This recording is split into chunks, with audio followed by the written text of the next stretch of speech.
The title of this study is Never Forget. On the seventh day of creation week, God created a memorial so it would never be forgotten that He is the Creator and that as such, He is the only one who has the authority to demand worship. The creation story, in the creation story, the Bible says, "Thus the heavens and the earth were finished, and all the host of them. And on the seventh day God ended His work which He had made, and He rested on the seventh day from all His work which He had made. God blessed the seventh day and sanctified it, because that in it He had rested from all His work which God created and made." That's Genesis 2, 1-3. The Ten Commandments given at Sinai by God remind us, remember the Sabbath day to keep it holy, pointing back to the creation story. 6 days shalt thou labor and do all thy work, but the seventh day is the Sabbath of the Lord thy God. In it thou shalt not do any work, thou, nor thy son, nor thy daughter, thy manservant, nor thy maidservant, nor thy cattle, nor thy stranger that is within thy gates. For, now here's the reason, for in 6 days the Lord made heaven and earth, the sea, and all that in them is, and rested the seventh day. Wherefore the Lord blessed the Sabbath day and hallowed it. That's from the Ten Commandments, Exodus 20, verses 8-11. Since the memorial created at creation was to commemorate the work of God as the Creator, it would have to have God Himself as the basis for it. The memorial could not be based upon a created object such as the sun, moon, or stars for two reasons. Number one, if it were, there would be a risk of drawing minds to the object rather than to the Creator.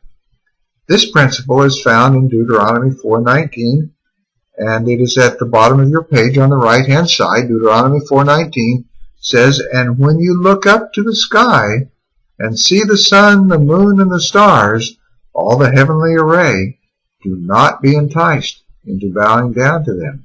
So you see, there's a risk when human beings look up to the beautiful and impressive stars and the sun and the moon to forget the Creator and start to worship the created. So God could not utilize one of these objects as the basis for His memorial. The second reason also is given in the Bible, as when God made His promise to Abraham in Hebrews 6:13, there was no one or no thing greater than Himself. Therefore, He had to make Himself the basis of the guarantee. So also, the memorial of His greatness as Creator had to be based upon Himself, not upon a lesser created object. Hebrews 6:13 says, "When God made His promise to Abraham, since there was no one greater for him to swear by, He swore by Himself." Another reason why this memorial of His creatorship had to be based upon Him, not upon any created being or created object. Therefore, the weekly cycle has no natural phenomenon basis, such as the movement of the sun or the moon.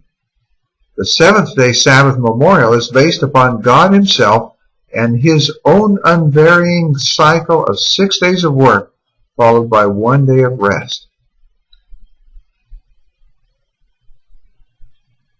That memorial of His authority as Creator that God made as an answer to Satan's challenge cannot be changed by any angelic or earthly authority, because it is His and is based upon Him and upon His unchangeable character. Malachi 3:6 says, "For I am the Lord, I change not." Through the prophet Isaiah, God calls the seventh-day Sabbath my holy day. "If thou turn away thy foot from the Sabbath, from doing thy pleasure on my holy day," Isaiah 58:13. Adam and Eve's first full day of life was God's first memorial day, or Sabbath. This memorial was not made so God would not forget, but it was made for man so he would not forget that Christ is the Creator God. God continues to invite us to enter into His weekly rest.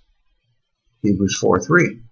To put away all our cares and burdens for 24 hours and enjoy His rest, signifying our continuous trust in His creative power that saves from sin and its results, as well as our belief that only He has the authority of the Creator to demand our worship. Since Satan cannot create anything to demonstrate that he has the authority to demand worship, what is he going to do? Give up? As Christ has his memorial or mark of his identity as the Creator, the seventh-day Sabbath, so Satan must have a mark also that supposedly identifies him as having the authority of the Creator. Without this, Satan does not even have a case. The mark of the beast is not mentioned until the last book of the Bible.